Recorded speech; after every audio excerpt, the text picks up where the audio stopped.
Hey good morning good পিপল আৰু এয়া আজিৰ দিনটো মই নামঘৰৰ পৰাই আৰম্ভ কৰি দিছোঁ। আজি সপ্তাহজোৰা অখণ্ড ভাগৱত পাঠৰ সামৰণি পৰিল। এই ভাগৱত পাঠ অনুষ্ঠানভাগি 11 মে' তাৰিখেই সামৰণি পৰিল। মই ভিডিঅ'টো দিয়াহে লেট হ'ল দেই, তাৰ বাবে ক্ষমা প্ৰাৰ্থী। 7 দিন 7 ৰাতি একেৰাহে অখণ্ড ভাগৱতৰ বাখ্যানুষ্ঠান চলাৰ পিছত এইদৰে জয়ধ্বনি আৰু আয়তিৰ উৰুলি দবা শংখৰ মাতেৰে এইদৰে অনুষ্ঠানভাগিৰ সামৰণি পৰে।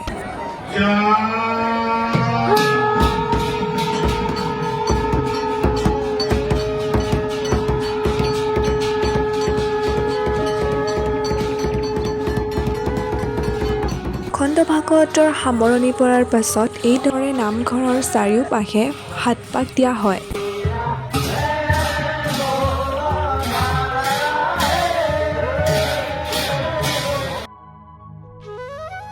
গাঁৱৰ সকলো ৰাইজ অৰ্থাৎ আমিও এই 7 পাক পৰিক্ৰমাত ভাগ লওঁ।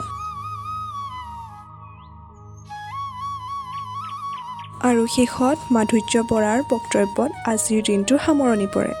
আমি চিন্তা কৰি কিবা এটা বিষয় পাব পাৰোঁ।